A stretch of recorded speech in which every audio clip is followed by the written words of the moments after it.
There's a whisper in the stone of Whitehall about a queen who gambled with it all. They say she bewitched the king with her dark eyes. They say she promised him a son, but it was all just lies. A falcon soaring high who dared to touch the sun before her brutal bloody race was run. From queen to prisoner, a 5-act play. The French swordsman's here to take her breath away. Off with her head before the gossip ends. The Boleyn tragedy, my dearest friends. For the rest of my painful life, don't forget to like and subscribe.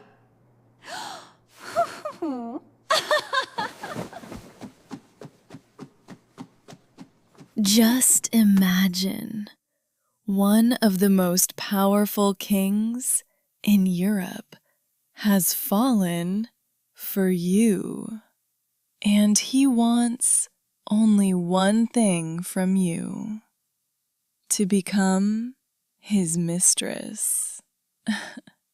And in that age, this was one of the most profitable offers a woman could get. For a few years, you'd be the king's favorite. Jewels, lands, titles, they'd all rain down on you. Your whole family would get rich overnight. Then the king gets bored, sets you aside, and someone else takes your place. That was the rule, and turning this offer down was considered flat-out madness. But you say no, and you say it looking the king straight in the eye. I will not be your mistress. Either I become your wife or nothing at all. Could you have said it? Because the woman we're talking about today did exactly that. That single sentence out of her mouth changed the religion of an entire country, knocked a queen off her throne, and in the end, cost the very woman who spoke it her own head. Meet, perhaps, the most talked about queen in history, Anne Boleyn. Last time, we told the story of a Siberian peasant who could wrap even an empress around his finger with a single look. The mad monk Rasputin. His climb to the top of the Tsar's palace, and his dark ending. Today, we're turning our compass west, to England, because the language of ambition, intrigue, and palace gossip is exactly the same everywhere. So, if you're ready, the gossip pot is bubbling again. Grab your tea, your coffee, lean back, and step behind the grand walls of the Tudor court with us. Because in the world you're about to see, no smile is innocent, no friendship lasts forever, and a love can, in the end, lead a person all the way to the executioner's axe. The year is 1526. England is magnificent, but just as fragile. In the hands of a young dynasty, the Tudors. And on the throne sits one of the most ambitious, most flamboyant rulers in Europe, Henry VIII. He was powerful, rich, handsome, charismatic, but he was missing one thing. And that gap was gnawing at him from the inside with every passing day. A male heir. Let's pause here for a moment, because we can't understand any part of the story without unpacking this obsession of Henry's. The Tudor dynasty was still very young. England had only just come out of that bloody fight for the throne called the War of the Roses. And there was a single fear on everyone's mind. If there were no strong male heir, the throne could be dragged right back into chaos. Maybe even into another civil war. So for Henry, a son wasn't just a father's wish. It meant the survival of his dynasty. And that's not all. England had almost never seen a woman sit on the throne on her own before. Everyone feared that a queen would marry into another dynasty and hand the kingdom over to foreign hands. That's exactly why a daughter in that mindset meant something close to a weakness, a danger. Up to that day, Henry had had only one wife, Catherine of Aragon, Spain's proud princess, devout, a queen the people loved. And here's the interesting part. Catherine was the widow of Henry's brother, Arthur, who died young. So this marriage was, from the very start, the product of a political calculation. Even so, the early years really did seem happy. But as time went on, the same painful scene played out over and over. Miscarriages, stillbirths, tiny coffins. Only one child survived, and she was a girl. Little Mary, the son Henry wanted so badly, just wouldn't come. And the king found himself right in the middle of a dead end, with no way out. And slowly, a single thought started to carve itself into his mind.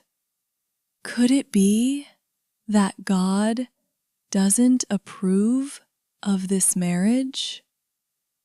Now, how he got himself out of this dead end, I'm saving for part 2, because that's where the real bomb goes off. So, how did Anne Boleyn land right in the middle of all this desperation? Let's get to that. Anne was no ordinary noble girl. Oh, not even close. Behind her stood an extremely calculating family, ambitious to the bone. Her fox, Thomas Boleyn, was a diplomat who rose not by the sword, but by his tongue. Now, that's a dangerous skill. A man who knew exactly which door to knock on and how to win someone over at court. He'd come and gone through Europe's most powerful doors, from the French court to the Austrian one, and he raised his daughters right inside this game to play this very game. What really set Anne apart was where she spent her youth, the French court.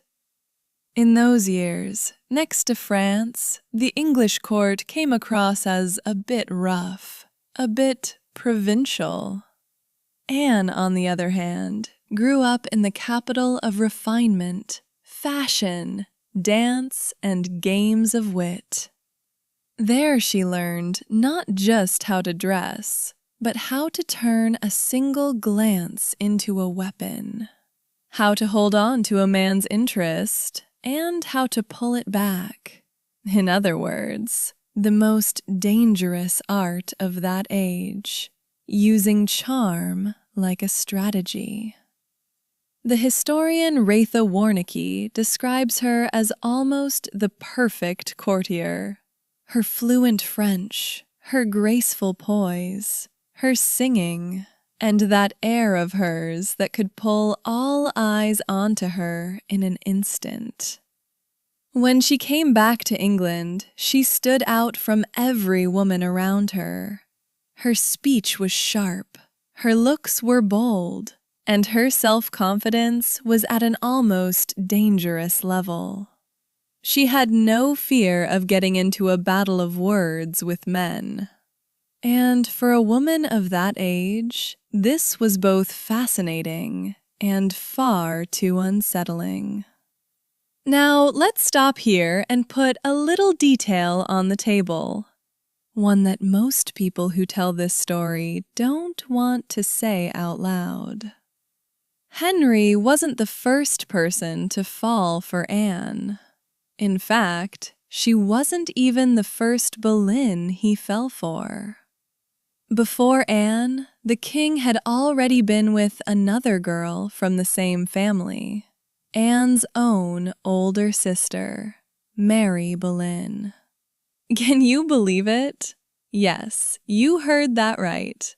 The king first made the older sister his mistress, got bored of her after a while, set her aside, and then his eye slid to the younger sister. So when Anne first caught the king's eye, the previous holder of that seat was her own sister. Just think, one family offered up both of its daughters to the same king.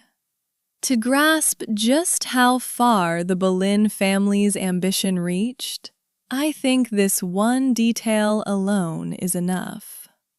And it's right at this point that Anne makes a critical decision. She had seen with her own eyes what happened to her sister.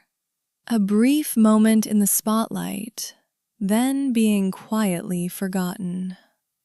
Anne was not going to fall into this trap. But let's be honest. Anne's heart wasn't actually set on the king from the start. At court, she and a young nobleman named Henry Percy had fallen for each other. Things had gotten almost to the point of an engagement. Then the king himself stepped in. Percy was hastily married off to someone else, and Anne was forced to step off the stage.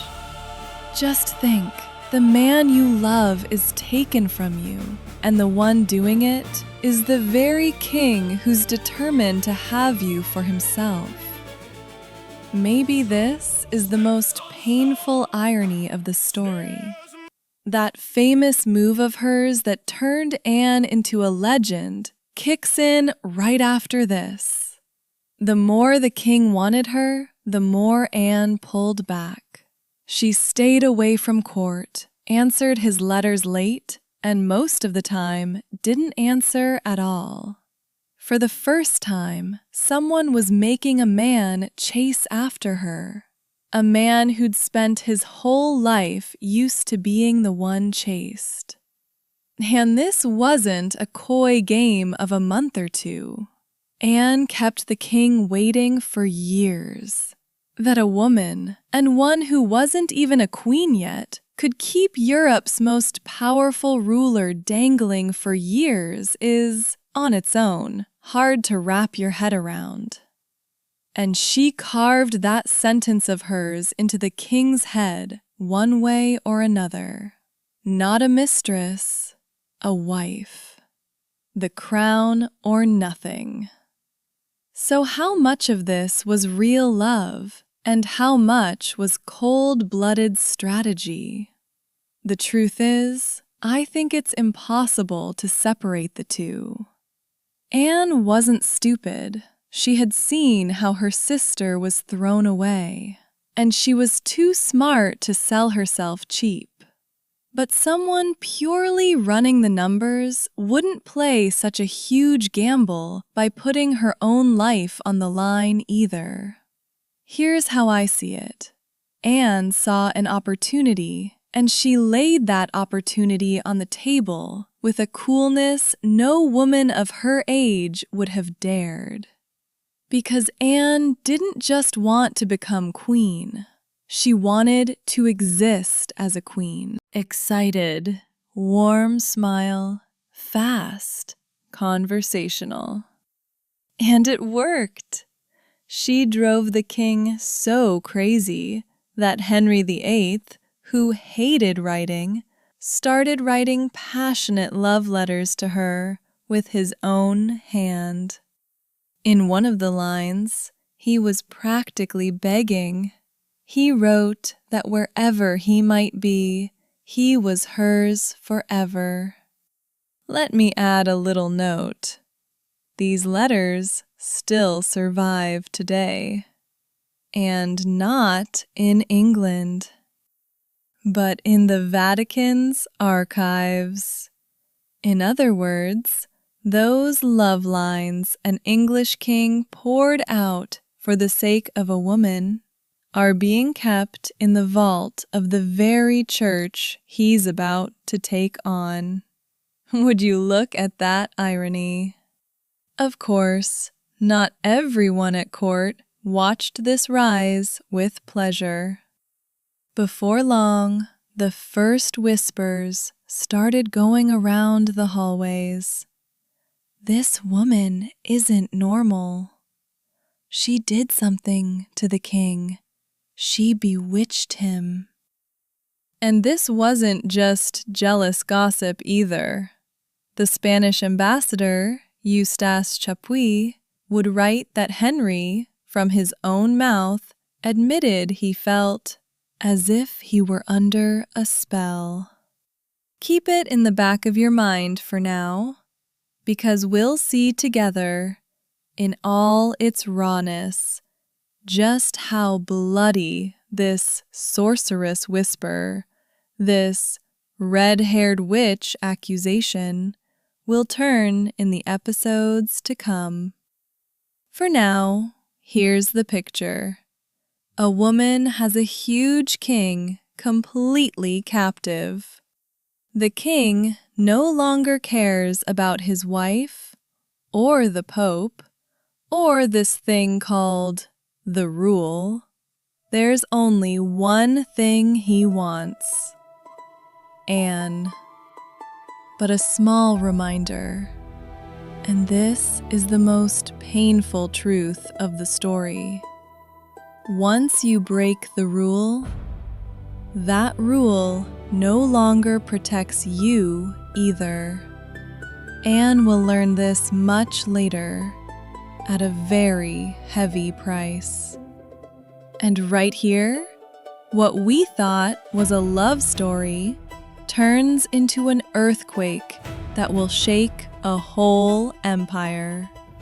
Because when Henry combined that obsession with a son and the wild desire he felt for Anne, a terrible plan came into his mind: getting rid of Catherine. But there was a massive obstacle in front of him: Rome, the Pope, and the mighty Catholic Church, which in that age you couldn't even name without a shiver, let alone stand up against. And it's right here that Henry makes the decision that will go down in history. For the sake of a woman, he decides to get rid of not just his wife, but the Pope, Rome, and a whole church that had stood for centuries. Here in Historical Gossip, the gossip never ends, friends. What kind of fire will Henry's holy rebellion drag England into? In the next episode, we'll talk about how Henry tore the church down overnight, and what Anne actually sacrificed while putting on her queen's crown. Right in the middle of that victory feast, we'll see the first cracks appear from a place no one expects. To make sure you don't miss the second part of this Bloody Crowns story, don't forget to like the video, subscribe to the channel, and turn on notifications. See you in the next episode. Take care of yourselves.